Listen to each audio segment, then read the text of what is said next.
Luna Niban don't have a Josiba Quade, Mimi a Josiba Jada, Lola Donda needed Sicily Mashivu. No? Hema Babi Sicily Najidelo Mira, Doka, Chichi, a giant Peter, the Muria, this Aboma, Tomo, the Muria, this Anit, Reda needed, Gamagoni, Aboma, Babida, Lola Donda needed Sitashi. Robari address of Yuzu Jotum loaded Sitashi, Mimi, Gonyu Chanda address of Lola Donda needed Sita Mashivu. Papilo di Sita Machia Drello Miro. The Muria this Pit, the Nasud, Nayodin, now Joji, don't know Tag Kayalo, Dilo Sita Machida, home holder, Sinaja, no? The Muria this Zaja, Didoga this Afidas Reality. The Muria this Zadi Halep Pipi and Nisa, Diadoka, Dianada, Diabe. Doga this Zaria Halep Pipi and Nisa, Diadoka, Dianada, Diabello, Hoden Mazadi. The Adina Gini, the Bogore, Dani, Dizaku, Jorab. Eri Adina Machida Bogore, Dizagamio, the Muria Dezaga, Sobe Tare, Adwaja, Didwari Hamimi, a Josiba Adwa, Lola Donda needed Sitari, Didwari, Nandama, Dilumadi, Nandama Mashiva, so we do a deal of no? The loud in Lasra Magadibu, Eri Lumadi go, Babiro, this Aliban is at the Yazaga go Hova. Payaji Doga, this Aliban is at the Yazaga Dwahoy, Dilumadiha, Payaho needed, this Aliba go, Holding Manza Veluma, Todu Madijabu. When they don't do my Mala. Mani, no? Did this Alibago, Dibo Traga, Piagin, Dadra, Drugay, Manda, Josa, Ato, Aquila, no? Not a good. Did this Alibas Raga, Piamiado, the Hojabada, Sosoma, Nine, Eddie Horn 9 days, Sosoma, 9 days, did this Alibago, Dide, Bogone, Madide, Bogo, Logaman, Data, Nisa, Jima, Solution, Madide, Bogo, Dega, Bobido, Miavare, no? Papilo Lelo, may know, Di Madide, Bogo, had. Those are the Madi needed Yonadama, Tinkara Diari, Abone, alone hit the Nija, Miano Nija, Nabi Naloga, Bima Loga, Pipoya, Adwago, Lola, Donta, needed, say Tatica, Debi, Agonjabare, Dajo. This Alibago, Dide, Bogo, Madide, Bogo, Danta, Nesa, Jime, so this Alibago, Madide, Bogo, Rega, Bogo, Miani. Todo, Lola, Donta, needed, Nabi Naloga, Sanjibar, no? Those are the ones who needed Yonadama, Tinkaradia, Mandamiati, Pipi, Nisa, Diada, Mangame, Swing, Nabi, Naloga, Nisa. Near needed the Adako, Beluma, Mapinemabu, Nabi, Naloga, Mapri, Nani, Diniajan, so that Idabawa, Nisa, Diada, Pipare. Tabimelo, Lumai Diga, Jowland, Jowland, Dagdi, Anisa, Diadi, Beroma, Majojabu. No? The Anisa needed Yodia, Nadiadi. A Jodia, a Judia, the Gobe, Lola Damme needed State Habshin, Taka, the Gamagon, he will be Taka, the Gamagon, the Yaboya, address, then Karadiadi, go visit on Ijabare. Dodo, the Gamagon, a junk you, a believer, Yoka, Methodology, he a believer, Ragale, Payovia, Buga, Bisivi, Jayo, needed Rawari, Saint Luca, Yokoya, near that day. Lubi Nabi, so that the Gone, Gadidi, Suragale. Sini ye Bemin Baman Penda Yashi, 9 days, Gadi, Pipare, Lolo Gugulina, Yashi, 9 days, the Wadia, Machine. Dine Dragoni, Siladi Huda, Miboma Yadi, Kamugudo, di Huda music, or Jetta, Sabuka, Metroji, Mimidoga, Lola Donda Gay. Not Lubi Nabi so that each other go Yahin, Suraga, Payashi and Puelalo, Dina Lisida, no? Tagala Dila go against CJ on something, 9 Mama, Mimiro Yansigole, Yinji on Sosoma, Naima, Dati, the Jade the Boshiba. Mimiro Yansigo, Yinji on Soma, 9 days, Mashibu Soye, the Javamla, Madija de no? Not the good. Again, a Bayogabi, Yansin. 3 some city, Yahan Bamla, Mayahne. A beta boy Yobi Sule Yamba, Mayahnebu, Maye Yobi Sule Yamba, Mayahnebabu, Daja. A bell label my Yahambatra, Mashibabu. Yahambo, she named Suraga, Lubi Luloga, Mada, she named Daja. Kuro Aseba, Yana Aseba, and Bizono Muda, Yasofia, Tanaroma, we are Vishian Pivoya, and then Miba, Navadoga, Genomago, Quinodo Muba. The Jada Giza, Hudamiado, John Jamen, Nathan Bido. Neva Yashi, Edward Lamata, we but Nabavana, Indigo Genoma, Janjo, Bamia, Ato, Lubare. ဩနာတိယဒုက္ခဘေးမှလွတ်မြောက်လိုပါတယ်ဩနာတိယဒုက္ခဘေးမှလွတ်ရလွတ်ကြောင်းဖြစ်တဲ့သမထဝိပဿနာဘာဝနာကျင့်စဉ်တွေကိုကြည်ကြံကြုတ်ကိုပွားများအထုတ်ဖို့ရန်အတွက်ကျွန်တော်မကိုခွင့်ပြုတော်မူပါဆိုပြီးတော့တောင်းတယ်နော်နောက်တစ်ခုဒုက္ခပါဆက်ဟောလဲဘဝသုံးပါးအတွင်းမှာတည်ရှိနေတဲ့ယုံနာဓမ္မသင်္ခါရတရားမှန်သမျှသည်တဲ့အနှစ်သာရလည်းမရှိဘူးခန္ဓာကိုယ်ကိုဆင်းရဲစေတတ်တဲ့သဘာဝတွေသာဖြစ်နေတယ်အဲဒီလိုခန္ဓာကိုယ်ကိုသာဆင်းရဲစေတတ်တဲ့အနှစ်သာရမရှိတဲ့ဒီယုံနာဓမ္မသင်္ခါရတရားတွေအပေါ်၌အလွန်နဲ့တဲ့ဉာဏ်တို့နေခဲ့မယ်ဆိုလို့ရှိရင်ကျွန်တော်မအတွေ့ဘာကြိုးရှိမှလဲနော်ဒါကြောင့်ဘဝအပေါ်မှာတွေ့တတ်မဲ့နေတဲ့ဒီတဏှာတရားချုပ်ငြိမ်းဖို့ရန်အတွက်သာသနာပေါ်မှာဝင်ရောက်ပြီးတော့ကျင့်ရန်ပြုပြီးတော့ဩနာတိယဒုက္ခဘေးမှလွတ်ရလွတ်ကြောင်းဖြစ်တဲ့တရားကောင်းတွေကိုကြည်ကြံကြုတ်ကိုပွားများအထုတ်ဖို့ရန်အတွက်ကျွန်တော်မကိုအနုညွတ်ခွင့်လွှတ်တော်မူပါဘာဖြစ်လို့လဲဗုဒ္ဓနာဥပ္ပါဒဘုရားရှင်တို့ပွင့်ထွန်းပေါ်ပေါက်တော်မူလာခြင်းဆိုတာကအလွန်ရခဲ့တဲ့သဘောရှိပါတယ်အကယ်၍များငရဲရောက်နေမယ်ဆိုလို့ရှိရင်လောကဘုရားပွင့်တော်လဲမိမိအတွက်ကျွတ်နိုင်ခွင့်ရှိသလားမရှိဘူးပိဋကဘဝရောက်နေမယ်တိရိစ္ဆာန်ဘဝရောက်နေမယ်ဆိုလဲပုံစံတူပဲဟိုအသက်သိရှင်နေတဲ့အသင်္ကြန်ဗြဟ္မာတို့လိုဘဝတစ်ခုရောက်နေမယ်ဆိုလို့ရှိရင်လည်းဒီဘုရားသာသနာမှာဩနာတိယဒုက္ခပြီးမှလွတ်ရလွတ်ကြောင်းတရားကောင်းတွေကိုကြည်ကြံကြုတ်ကိုပွားများအထုတ်ခွင့်မရနိုင်ဘူးလောကမှာဘုရားကလည်းပွင့်လာပြီသစ္စာလေးပါးသန္တရာဝဇင်းဒုက္ခကိုကုန်ခန်းစေနိုင်တဲ့စွမ်းအင်ရှိနေတဲ့သစ္စာလေးပါးတရားတွေကိုလည်းဟောပြီးဒါပေမဲ့မိမိကမိစ္ဆာဒိဋ္ဌိအယူဝါဒရှိနေတဲ့ပုဂ္ဂိုလ်တို့ဖြစ်မယ်ဆိုလို့ရှိရင်လည်းမိမိဟာဒီသန္တရာဘောင်မှာဝင်ရောက်ပြီးကြင်ကြံကြုတ်ကိုပွားများအထုတ်ခွင့်ဆိုတဲ့အခွင့်အလမ်းကြီးရနိုင်အောင်မလားမရနိုင်ဘူးသာသနာမပြတ်နိုင်ရဖြစ်တဲ့ဟိုတောကျတောင်းကြဘုရားရှင်ရဲ့ဒီဝိသဘာဝကတွေမရောက်နိုင်တဲ့တောကျတောင်းကြမှာသွားပြီးလူဖြစ်မယ်ဆိုလို့ရှိရင်လည်းဒီတရားတွေကိုကြည်ကြံကြုတ်ကိုပွားများအထုတ်ဖို့ရန်ဆိုတဲ့အခွင့်အလမ်းတွေဘယ်လိုမှမရနိုင်ဘူးဘုရားပွင့်ရသာသနာတော်အတွင်းမှာမိမိကလူဖြစ်တာမှန်တယ်ဒါပြည့်နဲ့ဆွန့်နေတယ်နေတယ်နာမကြဖြစ်နေတယ်ဒီချိန်ကမှလည်းဒီဘဝမျိုးနဲ့ဒီဘုရားရှင်ရဲ့သာသနာမှာဩနာတိယဒုက္ခပြီးမှလွတ်ရလွတ်ကြောင်းတရားကောင်းတွေကိုကြည်ကြံကြုတ်ကိုပွားများအထုတ်ဖို့ရန်အတွက်အခွင့်ရနိုင်မလားမရနိုင်ဘူးဒါကြောင့်ခုဘုရားပွင့်တဲ့အခွင့်အခါကြုံနှုံးလေးမှာမိမိကလည်းမဆွန့်မအားဘူးမေဖို့နိဗ္ဗာန်ရနိုင်တဲ့တိဟိပရိသတ်တွေမျိုးစေ့ခေါ်ဆိုအပ်တဲ့အသည့်လေးမှာဉာဏ်ပညာလေးကလည်းရှိတယ်ဘုရားရှင်ရဲ့တရားကိုလည်းကြားနာခွင့်ရတယ်ကြည်ကြံကြုတ်ကိုပွားများအထုတ်ဖို့ရန်လည်းအခွင့်ရတယ်အဲ့ဒီအခွင့်လေးတစ်ခုရှိနေတဲ့ခဏကိုဗုဒ္ဓဘာသာနဝမခဏလို့ခေါ်ပါတယ်အဲ့ဒီဗုဒ္ဓဘာသာနဝမခဏလေးမှာသာလျှင်သတုပါရိသောတိသီလလို့ခေါ်ဆိုအပ်တဲ့သီလကြီးတွေကိုဖြူစင်အောင်ဖြစ်ခြင်းလို့ရနိုင်တယ်သီလကျင့်စဉ်သမာဓိကျင့်စဉ်ပညာကျင့်စဉ်လို့ခေါ်ဆိုအပ်တဲ့ကျင့်စဉ်တွေကိုသာသနာ့ဗြဟ္မစရိယလို့ခေါ်ဆိုအပ်တဲ့မြတ်သောကျင့်စဉ်တွေကိုကျင့်ကြံကြုတ်ကိုပွားများအထုတ်ခွင့်ရနိုင်ပါတယ်ဒါကြောင့်ကျွန်တော်မရဲ့အသက်ထက်ဆုံးမိမိရဲ့သီလကျင့်စဉ်သမာဓိကျင့်စဉ်ပညာကျင့်စဉ်တွေကိုဖြည့်ဆည်းလို့တဲ့စိတ်ဓာတ်မရှိပါဘူးမိမိရဲ့ကိုယ်ကျင့်သီလတွေကိုဖြည့်ဆည်းပြီးတော့လက်ထပ်ထိမ်းမြန်းလို့တဲ့ဆန္ဒတတ်တွေကျွန်တော်မှမရှိပါဘူးဒါကြောင့်သာသနာပေါင်းကိုဝင်ရောက်ပြီးရှင်ရန်ပြုဖို့ရန်အတွက်အနုအညွတ်ခွင့်လွှတ်တော်မူပါဆိုပြီးတော့ခွင့်တောင်းတယ်နော်အဲဒီလိုခွင့်တောင်းလိုက်တဲ့အချိန်ခါကျတော့လေမိဘတွေကလွယ်လွယ်နဲ့ခွင့်မပေးဖြစ်နေပြန်တယ်မိဘတွေကလွယ်လွယ်နဲ့ခွင့်မပေးလိုက်တဲ့အချိန်ခါကျတော့ဘာလုပ်ရသလဲအစံငတ်ခံပြီးတော့ဆန္ဒပြရတယ်နော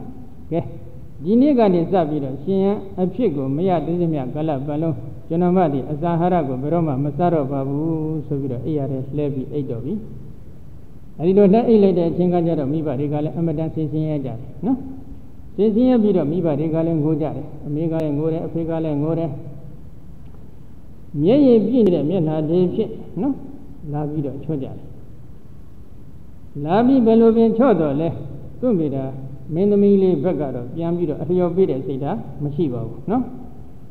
အဲ့တော့အလျော်ပေးတဲ့စိတ်ဓာတ်မရှိတဲ့အချိန်ခါမှာဘာဖြစ်တယ်လဲချစ်သမီးသင်ချစ်သမီးကိုဟိုဝရဏဝတီမြို့မှာရှိနေတဲ့အနိကရတ္တအမည်ရှိနေတဲ့ဘုရင်မင်းမြတ်ကိုပေးထားပြီးဖြစ်ပါတယ်ဒီအနိကရတ္တအမည်ရှိနေတဲ့ဒီဘုရင်မင်းမြတ်ဟာလည်းအလွန်လှပတင့်တဲ့အမျိုးကောင်းသားတူဖြစ်ပါတယ်စည်းစိမ်ဥစ္စာအလွန်ချမ်းသာကြွယ်ဝတဲ့အမျိုးကောင်းတူလည်းအမျိုးကောင်းသားတူလည်းဖြစ်ပါတယ်အဲ့ဒီအနိကရတ္တအမည်ရှိနေတဲ့ဒီဘုရင်ကြီးရဲ့ထာမသင်္ချစ်သမီးဟာအက္ခမေတိခေါ်တဲ့အများဆုံးမိဖုရားကြီးတူလည်းဖြစ်ရမှာဖြစ်တယ်ဒီတော့သာသနာ့ဘောင်ဝင်ရောက်ပြီးရှင်ရန်ပြုတယ်ဆိုတာက Satu bari todi tila lo khosu ade yahando phijin de di tila jijin de sura le alon phijin lo ta nain ge de thabo shi de phijin nain ge bare tila jijin tamari jijin panya jijin lo khosu ade di thadana Brahma Sriya kho de jijin ni ha le amadan jin nain ge de thabo shi bare yahan aphit shin aphit sura ka amadan khe khe yin yin neပြုလုပ်ရတဲ့ဘဝရည်သာဖြစ်ပါတယ်ဒါကြောင့်ဟောဒီတို့ရဲ့မြို့မှာကောတိုင်းနိုင်ငံမှာကောအနိဂရတအမည်ရှိနေတဲ့ရှင်မင်းမြတ်ရဲ့တိုင်းနိုင်ငံဝရဏဝတီအမည်ရှိတဲ့တိုင်းနိုင်ငံမှာရော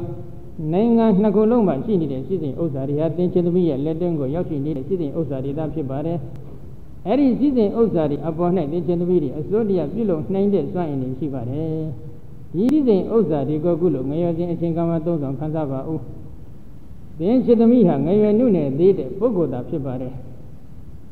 ကာမဂုဏ်တွေသုံးဆောင်ခံစားပြီးလို့အသက်ရအိုးမမဆွမ်းရှိတဲ့အချိန်ခါကြတော့မှသာသနာ့ဘောင်ဝင်ရောက်ပြီးရှင်ရန်ပြုပါခုနေ့အချိန်ခါမှာတော့လက်ထပ်ပါအောင်ဆိုပြီးတော့မိဘတွေကတိုက်တွန်းကြတယ်နော်အဲဒီလိုမိဘတွေကတိုက်တွန်းလိုက်တဲ့အချိန်ခါမှာသူ့မိရမင်းသမီးလေးကဘာပြန်ပြောလဲနော်ကျွန်တော်မှအတွက်ကတော့အနှစ်သာရမရှိတဲ့ဘုံသုံးပါးအတွင်းမှာတည်ရှိနေတဲ့ဒီသင်္ခါရတရားတွေကိုကောင်းကောင်းကြီးဉာဏ်ပညာမျက်စိနဲ့မြင်နေပါတယ်ဒီချိန်ခါမှာပညာမျက်စိရှိဖို့သိလိုအပ်ပါတယ်နော်ခုလိုအခြေအတင်ဖြစ်နေတဲ့ပွဲတစ်ခုမှာမိမိတို့ဘက်ကအသိလိမ္မာဉာဏ်ပညာရှိနေတဲ့မျက်စိသာမရှိခဲ့ဘူးဆိုလို့ရှိရင်တော့ဒီကာမဂုဏ်တွေနောက်ကိုကောက်ပါသွားမှာဖြစ်ပါတယ်ခုဒီချိန်ခါမှာသူကရုပ်ဒီနာနေကိုဟုတ်တိုင်းမှသွားသိတယ်32ဘုံအတွင်းမှာတည်ရှိတဲ့ရုပ်နာအကြောင်းတရားအကျိုးတရားတွေကိုဟုတ်တိုင်းမှသွားသိတယ်အကြောင်းတရားနေနဲ့ကဒီယုံနံတို့ရဲ့အနိစ္စသဘောဒုက္ခသဘောအနတ္တသဘောတွေဟုတ်တိုင်းမှသွားသိဒီယုံနံကလွဲရဒီအကြောင်းတရားဒီအကျိုးတရားကလွဲရ32ဘုံအတွင်းမှာလည်းဘာမှမရှိဘူးဆိုတာလည်းသိရှိနေတဲ့ဒီယုတ်ဒီနံဒီအကြောင်းဒီအကျိုးလို့ခေါ်ဆိုအပ်တဲ့ဒီသင်္ခါရတရားတွေမှာလည်းခိုင်မာတဲ့အနှစ်သာရတစ်ခုမှမရှိဘူးဆိုတာသိနေပြီအဲ့ဒီအသိဉာဏ်ကသူ့ကိုဒီအိမ်တော်ရှင်ဘုရားမရောက်အောင်သူကဆွဲဆောင်နေတဲ့အသိဉာဏ်တစ်ခုဖြစ်ပါတယ်ဒီတော့ဒီအိမ်တော်ရှင်ဘုရားမရောက်အောင်သူကဒီလိုအသိဉာဏ်တွေကိုရရှိအောင်သူကလေ့ကျင့်ထားတော့ခုလိုအထင်ခါမျိုးမှာ32ဘုံအတွင်းမှာရှိနေတဲ့ဒီသင်္ခါရတရားတွေဟာအကုန်လုံးအနှစ်သာရမရှိဘူးဆိုတာကျွန်တော်မှသိနေတယ်ဒါကြောင့်ကျွန်တော်မှအဖို့ရှင်ရန်အဖြစ်တော်၎င်းသိခြင်းတော်၎င်းဒီနှစ်ခုတစ်ခုခုသာဖြစ်မယ်ဘယ်တော့မှလက်ထမှာမဟုတ်ဘူးဆိုပြီးတော့ခတ်တင်းနေမဲ့သူကပြောတယ်နော်နောက်တစ်ခုသူကဘာဆက်ပြောလဲကျွန်တော်မရဲ့ခန္ဓာကိုယ်ကြီးကိုကြည့်ပါတဲ့ဒီခန္ဓာကိုယ်ကြီးဟာပုတိကာယပုတ်သို့နေတဲ့ခန္ဓာကိုယ်ကြီးဖြစ်တယ်အတုစီသဝနကန္တမစင်မကြဲရွံရှာဆက်စုပ်ပဲကောင်းနေတဲ့အနန္တတ္တိတလိုင်းလိုင်းထွက်နေတဲ့ခန္ဓာကိုယ်ကြီးသာဖြစ်ပါတယ်သူကအဲ့ဒီအချိန်ကမှခုနကသမာဓိစွမ်းအင်ပေါ့နော်သမာဓိစွမ်းအင်ကလင်းရောင်ကြီးစွမ်းအင်နေဖြစ်ပါတယ်ဒီလင်းရောင်ကြီးစွမ်းအင်ဖြင့်မိမိခန္ဓာကိုယ်ထဲကိုစိုက်ပြီးကြည့်လိုက်တဲ့အချိန်ကမှ32ခုဓာတ်တို့ရဲ့ရွံရှာဆက်စုပ်ပဲသဘောဟုတ်တိုင်းမှသာသိတယ်အပြင်ဗိဒ္ဓသရဘတန်တမာတိရှိနေတဲ့32ခုဓာတ်တွေကိုလည်းဒီလင်းရောင်ကြီးစွမ်းအင်အကူကြီးဖြင့်လှမ်းပြီးထိုးပေါက်ကြည့်လိုက်တဲ့အချိန်ကမှဒီ32ခုဓာတ်တို့ရဲ့ရွံရှာဆက်စုပ်ပဲသဘောကိုဟုတ်တိုင်းမှသာသိတယ်ယထာဣဒံတတဧတံယထာဧတံတထဣဒံဟောဦးဇင်းတို့ခေမထေရီကိုချွတ်တဲ့ပွဲမှာရောဝိဇ္ဇယတုတ်တံမှာကောမြတ်စွာဘုရားဟောထားတဲ့ဒေသနာလေးတွေပဲနော်ဣဇဒတလည်းဗိဒတလည်းဒီယွန်ရှာဆက်စုပ်ပဲပဋိကူလတစ်ပတ်ကိုလှဲ့ပြီးတော့ရှုနေတဲ့သူတော်ကောင်းအခုမိမိရဲ့32ခုဓာတ်တွေမှာယွန်ရှာဆက်စုပ်ပဲသဘောအပြင်ဗိဒခုနကသရဝရီရဲ့တန်တမတိရှိနေတဲ့ယွန်ရှာဆက်စုပ်ပဲသဘောဒီသဘောတရားတွေကဉာဏ်နဲ့မှဘောလောကြီးပေါ်နေပြီပေါ်နေတဲ့အတွက်ကြောင့်မိမိခန္ဓာကိုယ်ကိုသူကလည်းပြောတယ်ဓမ္မရဲ့ခန္ဓာကိုယ်ကိုကြည့်ပါတဲ့ပုတ်သို့နေတဲ့ခန္ဓာကိုယ်ကြီးဖြစ်တဲ့မစင်မကြဲယွန်ရှာဆက်စုပ်ပဲကောင်းနေတဲ့အနတ်ကြီးတစည်းစည်းယိုစီးနေတဲ့ခန္ဓာကိုယ်ကြီးသာဖြစ်ပါတယ်ဒါကမကင်းသေးတဲ့ပုဂ္ဂိုလ်တွေအခုကြောက်မဲ့ဖွယ်ကောင်းနေတဲ့ခန္ဓာကိုယ်ကြီးလည်းဖြစ်တယ်ဘာဖြစ်လို့ကြောက်မဲ့ဖွယ်ကောင်းရလဲဒီလိုကြီးစဉ်းစားကြည့်တာနော်ကြောက်မဲ့ဖွယ်ကောင်းတယ်ဆိုတာကဒီလိုပါ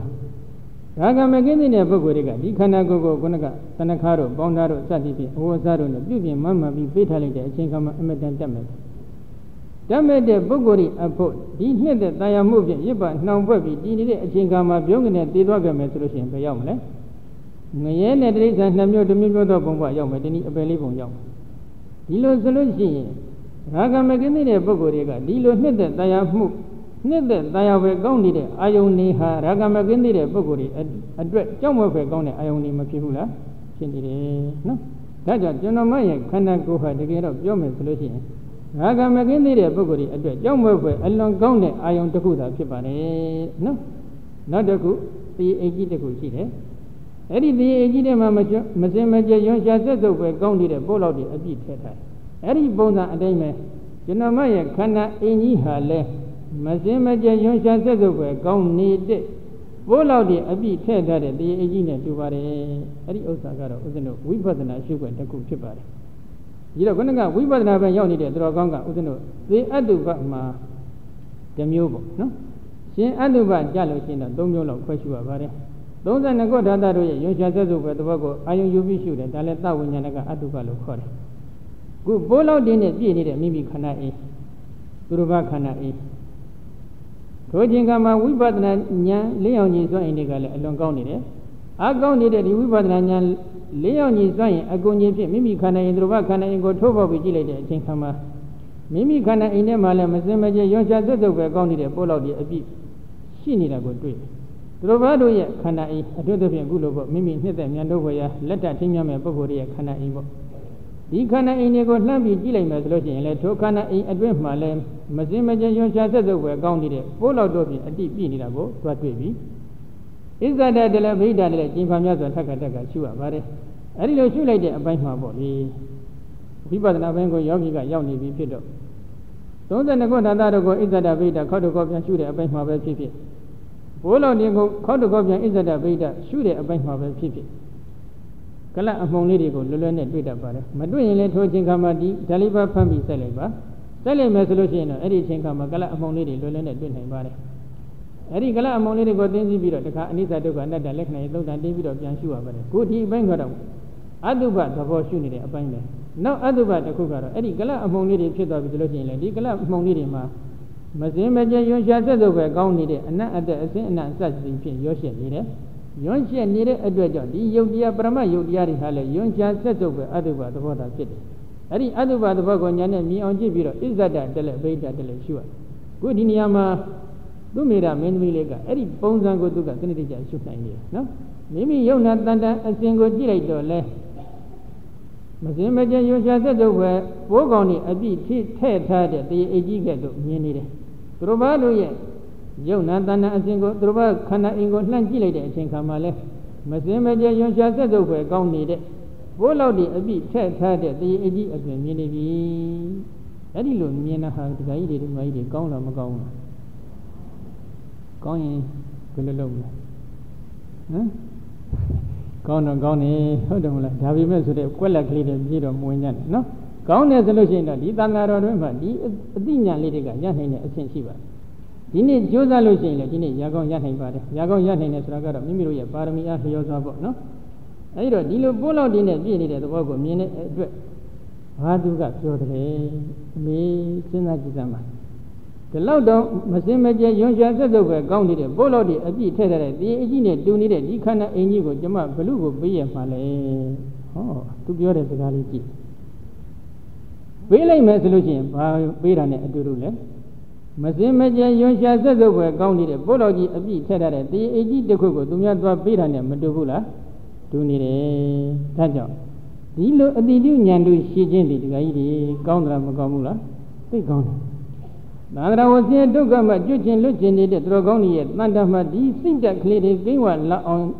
ကြိုးစားဖို့မကောင်းဘူးလားသိကောင်းတယ်ဒီလိုစိတ်တက်မကိန်းဝဖို့ဆိုလို့ရှိရင်ဒီအဖိုးကြီးနဲ့ဒီအဖွားကြီးနဲ့ခွန်နိုင်မှာမလားမခွန်နိုင်ခေါင်းကြီးဘလောက်ပဲဖြူဖြူတယောက်နဲ့တယောက်ခွဲနိုင်တဲ့စိတ်ထားရှိပါမလားမရှိကြဘူးဘာဖြစ်လို့လဲဒီလိုအတိတုဉာဏ်တို့လေးတွေမရကြလို့ဖြစ်ပါတယ်နော်နောက်တစ်ခုသူကဘာပြောတယ်လဲလူအများဖြစ်နေကြသဘာဝလေးတွေဒီနေ့မှဒီခန္ဓာကိုယ်ကြီးဟာအတိစိတ်ကလေးချုပ်သွားလိမ့်မယ်နော်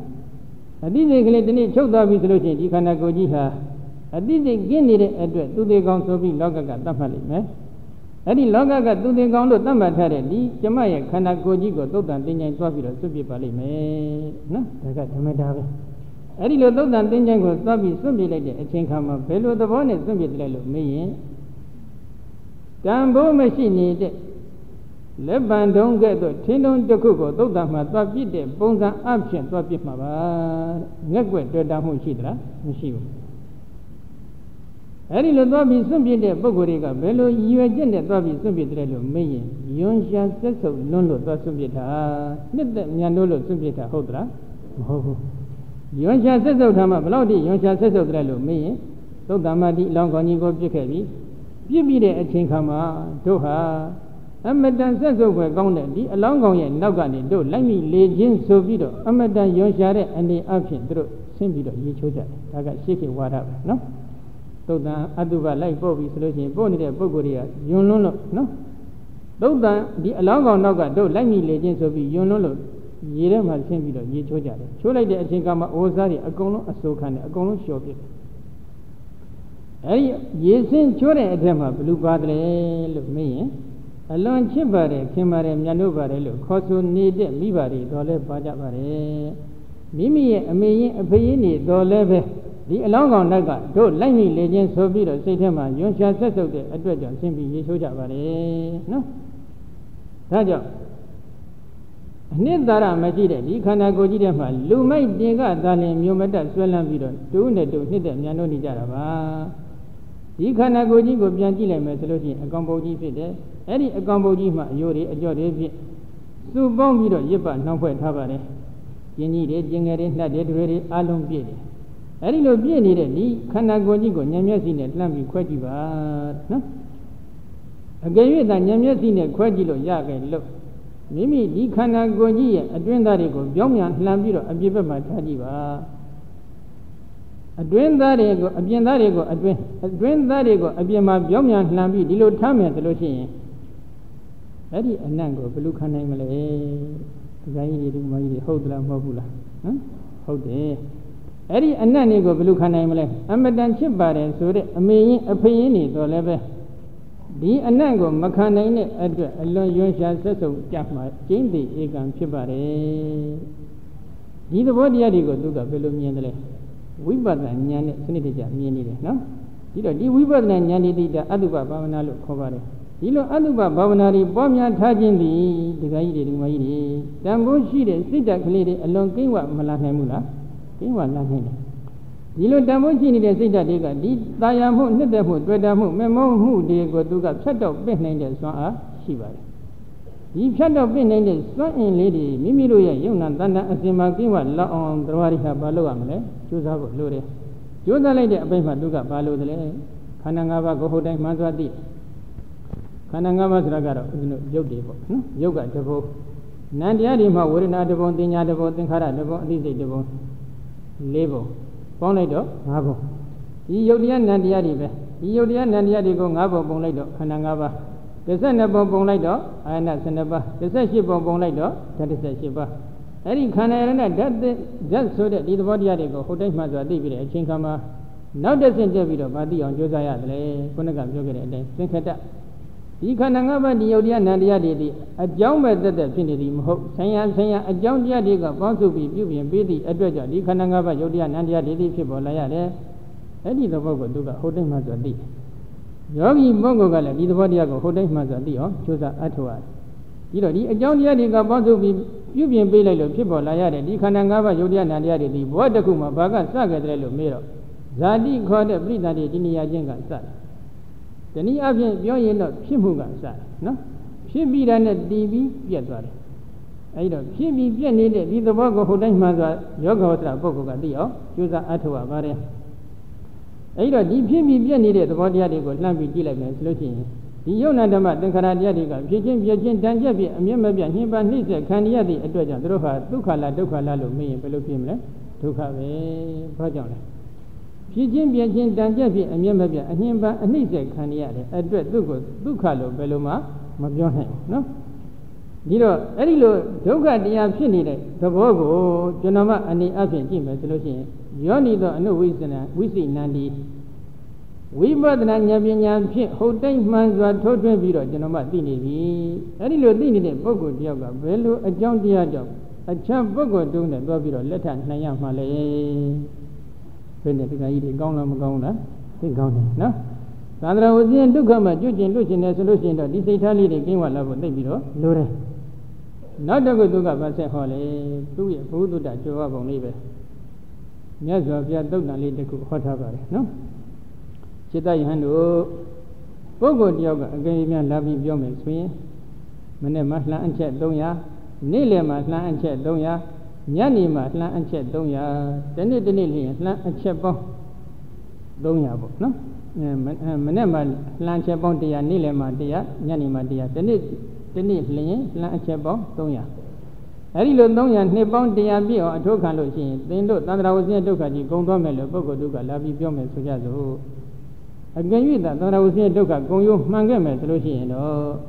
့သင်္ချေသားတို့သင်္ချေသမီးတို့အဲ့ဒီလိုလှမ်းအထောက်ခံပြီးတော့လှမ်းထုတ်ခံရခြင်းဆိုတဲ့ဆင်းရဲဒုက္ခကိုရောက်အောင်ယူပြီးတော့ဒီနိဗ္ဗာန်ကြီးကိုရောက်အောင်ယူစမ်းပါဆိုပြီးမြတ်စွာဘုရားဒီလိုဟောထားတဲ့သုတ်တန်တစ်ခုရှိနော်အဲ့ဒီသုတ်တန်အတိုင်းပဲဒီနေ့မှာလှမ်းအချက်300ထိုးပြီးတော့နိဗ္ဗာန်ရမယ်ဆိုလို့ရှိရင်အဲ့ဒီလှမ်းအချက်300ဒီနေ့အထောက်ခံရခြင်းကတားပြီးတော့မြင့်မြတ်ပါသေးတယ်ဒီအိမ်တော်ပြုခြင်းဆိုတဲ့သဘောတရားဘယ်လိုမှမမြင့်မြတ်နိုင်ဘူးဘာဖြစ်လို့လဲလက်သက်သိမြတ်မှုတစ်ခုရှိလာပြီဆိုလို့ရှိရင်တော့နောက်ဆွေမှာရာဂဒေါသမောဟမာမနာဣဒ္ဓမစ္စရိအစရှိတဲ့ကိလေသာတရားစုတွေကဝင်ပြီးတော့ထက်ကြမှာကွာလိုက်ပါလာကြမှာဖြစ်တယ်ဒီကိလေသာတရားစုတွေကသာရဝတယောက်ကိုအပေဝဆင်းရဲဒုက္ခမှာခေါင်းမထောင်နိုင်အောင်အမြဲတမ်းနှိပ်ကွာထားမယ်တရားစုတွေဖြစ်တယ်အပေသန္တရာဝဆင်းရဲကြီးတစ်ခါရောက်သွားပြီဆိုလို့ရှိရင်သရဝတွေပြန်ကျွတ်ဖို့လွတ်ဖို့ဆိုတာလွယ်ပါမလားမလွယ်ဘူးနော်မလွယ်တဲ့အကြောင်းလေသူကနည်းနည်းလေးဆက်ပြီးဟောထားပါတယ်နော်ဒါကြောင့်ဒီလိုဆင်းရဲဒုက္ခတွေကိ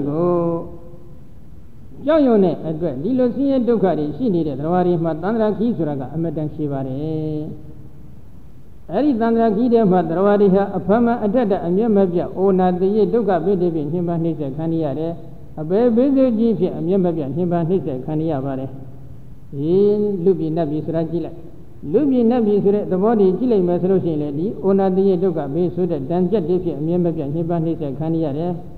တိရစ္ဆာန်ဘုံအတူတကယ်ဘုံငရဲဘုံတွေကြည့်လိုက်မယ်ဆိုလို့ရှိရင်လေပိဋ္ဌာဘုံတွေကြည့်လိုက်မယ်ဆိုလို့ရှိရင်လေအတိုင်းအရှိပမာဏမရှိတဲ့မပြောပြနိုင်လောက်အောင်မြတ်ပြနေတဲ့ညှဉ်းပန်းမှုနှိမ့်ဆက်မှုတွေကအများရန်ခံရပါတယ်ဒါကြောင့်ဒီလိုဆင်းရဲဒုက္ခအမျိုးမျိုးဖြင့်ညှဉ်းပန်းနှိမ့်ဆက်ခံရတဲ့အပယ်လေးပုံမှာလဲကိန်းအောင်ခိုးအောင်ရမိကိုရာပေါအောင်ရမိကိုရာဆိုတာမရှိပါဘူးအလားတူပဲနတ်ပြည်နတ်လောကမှာဆိုတာလဲဒီအိုနာတိရဲ့ဒုက္ခပြိမဲ့လွတ်ရလွတ်ကြောင်းမိကိုရာအထာရဆိုတာမရှိပါဘူးနိဗ္ဗာန်ချမ်းသာတဲ့တာလွန်မြင့်မြတ်နေတဲ့ချမ်းသာဆိုတာလောကမှာဘယ်လို့မှမရှိနိုင်ဘူးသူကနိဗ္ဗာန်တော့မမြင်သေးဘူးဒါပေမဲ့သူမြင်နေတာကတော့ဒီယုံနာကြောင့်သင်္ခါရတရားတို့ရဲ့အနိစ္စသဘောဒုက္ခသဘောအနတ္တသဘောတွေကိုမြင်တယ်အဝိဇ္ဇာတဏှာဥပါဒသင်္ခါရကံအစရှိတဲ့အကြောင်းတရားတွေထင်ရှားဖြစ်ခြင်းကြောင့်အကျိုးရုပ်တွေနာမ်တွေထင်ရှားဖြစ်ပုံဝိဇ္ဇာတဏှာဥပါဒသင်္ခါရကံအစရှိတဲ့အကြောင်းတရားတွေခြုံငင်းခြင်းကြောင့်အကျိုးရုပ်တွေနာမ်တွေခြုံငင်းဘုံကိုသူကဟိုတိုင်းမှဆိုမြင်နေတယ်အဲ့ဒီခြုံငင်းဘုံကဘယ်ခါမှခြုံငင်းတယ်လို့မေးရင်တော့ဥစ္စလို့ဟိုအရတ္တမေရတဲ့အခါမှာခြုံငင်းမယ်သို့တော့သူကအရတ္တမေတော့ခုမရသေးဘူးမရသေးပြီမဲ့လို့နောက်တစ်ချိန်အနာဂတ်ရုပ်တွေနာမ်တွေကိုနှံ့သိသိလိုက်တဲ့အချိန်ခါမှာတစ်ချိန်ဝိဇ္ဇာတဏှာဥပါဒသင်္ခါရကံတွေကခြုံငင်းသွားတဲ့အတွက်ပြိဋိဘာနာသုတိရဲ့နောက်ဆွေမှာရုပ်တွေနာမ်တွေနောက်တစ်ပတ်မဖြစ်သောချုပ်ချင်းလို့ခေါ်ဆိုအပ်တဲ့အနုဘာဒនិရောဓသဘောအဖြစ်ခြုံငင်းနေတဲ့သဘောကိုသူကလှမ်းကြည့်တော့မြင်နေပြီအဲ့ဒီရှုွက်ကဥစ္စလို့ဝိပဿနာရှုွက်တာဖြစ်ပါတယ်နော်မြတ်စွာဘုရားတတိပဒံကျင့်စဉ်တိုင်းမှာဟောထားတဲ့သမုဒိယဓမ္မနုပါတိဝါကာယတမေဝိဟရတိဝယဓမ္မနုပါတိဝါကာယတမေဝိဟရတိသမုဒိယဝယဓမ္မနုပါတိဝါကာယတမေဝိဟရတိဆိုတဲ့ဒီရှုွက်တွေထဲမှာဝယဓမ္မနုပါတိဆိုတဲ့ရှုွက်ပဲဖြစ်ပါတယ်တတိပဒံကျင့်စဉ်ထဲမှာမြတ်စွာဘုရားထည့်သွင်းပြီးဟောထားတဲ့ကျင့်စဉ်တစ်ခုဖြစ်ပါတယ်ဒီတော့အကြောင်းတရားတွေချုပ်ရင်အကျိုးတရားတွေချုပ်မယ်ဆိုတော့အခုတရားနာပရိသတ်တွေကတရားဟောနေတဲ့ပုဂ္ဂိုလ်ကအလုံးကြည့်လိုက်မယ်ဆိုလို့ရှိရင်အဝိဇ္ဇာတဏှာဥပါဒသင်္ခါရကံဆိုတဲ့အကြောင်းတရားတွေမချုပ်သေးဘူးသို့တော့ဘုရားရှင်ကဒီနေ့မှာအကြောင်းတရားတွေနောက်တစ်ပတ်မဖြစ်သောချုပ်ချင်းဖြင့်ချုပ်ငိမ့်တဲ့အတွက်အကျိုးတရားတွေလည်းနောက်တစ်ပတ်မဖြစ်ခြင်းဖြင့်ချုပ်ငိမ့်မှုကိုမြင်အောင်ရှုရမယ်ဆိုပြီးဒီဥရိယပြဉာဏ်ပိုင်းမှာပဲထည့်ပြီးတော့ဟောထားပါတယ်နော်ဒါကြောင့်အဲ့ဒီဥရိယပြဉာဏ်ပိုင်းမှာတဲ့ကယောဂီပုဂ္ဂိုလ်ကဒီရှုွက်ကိုမြင်နေရမယ်ခုဒီသူ့မိတာအမျိုးသမီးလေးကြည့်လိုက်မယ်ဆိုလို့ရှိရင်လည်းသူကဒီဥရိယပြဉာဏ်ပိုင်းအထိစနစ်တကျလေ့ကျင့်ထားပြီးတယ်သူတော်ကောင်းဖြစ်ခြင်းကြောင့်အကြောင်းတရားတွေခြုံငိမ့်တဲ့အတွက်အကျိုးရုပ်တွေနတ်တွေခြုံငိမ့်မှုကိုလည်းလှမ်းကြည့်တော့မြင်နေပြီမြင်နေတဲ့အတွက်နိဗ္ဗာန်ချမ်းသာတဲ့ဒါလွန်မြင့်မြတ်နေတဲ့ချမ်းသာဘယ်လိုမှမရှိပါဘူးဆိုပြီးတော့သူကပြောတယ်နော်ဒါကြောင့်မြတ်စွာဘုရားရှင်ရဲ့သာသနာတော်မှာတကယ်တမ်းလက်တွေ့ကျင့်ကြံကြကိုပွားများအထောက်တဲ့သူတော်ကောင်းဒေသလည်းနိဗ္ဗာန်ကိုရကြပါတယ် တကယ်တမ်းကျင့်ကြံကြုတ်ကိုပွားများအထုံမှုမရှိတဲ့သူတော်ကောင်းတွေဒီနိဗ္ဗာန်ကိုဘယ်လိုမှမရကြပါဘူးဒါကြောင့်တခြားကိစ္စဟူသည်များ၌လုံးလုံးမပြုတ်လို့ပဲကြောင်းကြမဲ့ထားပြီးတော့ဘုနာတိရဲ့ဒုက္ခဘေးမှာလွတ်ရလွတ်ကြောင်းဖြစ်တဲ့နိဗ္ဗာန်သို့ရောက်ရရောက်ကြောင်းတရားကောင်းတွေကိုသာကျွန်မကျင့်ကြံကြုတ်ကိုပွားများအထုံလိုပါတယ်ဒါကြောင့်ကျွန်မကိုယနေ့ပဲတော့ထွက်ပြီးတော့မို့ယနေ့ပဲရှင်ဟန်ပြုတ်ခွင့်ပြီးတော်မူပါယနေ့ပဲရှင်ဟန်ပြုတ်ရစေကာမဂုဏ်ချမ်းသာတို့ဖြင့်အနှစ်သာရမရှိတဲ့ကာမဂုဏ်ချမ်းသာတို့ဖြင့်ကျွန်တော်မှမဘာအကျိုးရှိမှလဲကျွန်တော်မှဒီကာမဂုဏ်ဖန်ကြီးဝင်နေပြီးဖြစ်တယ်ကာမဂုဏ်တွေကိုခွေးအံဘက်ကဲ့သို့ထွေးအံထားပြီးတဲ့ခွေးအံဘက်ကဲ့သို့စိတ်ထဲမှာထင်နေပါတယ်ဒါကြောင့်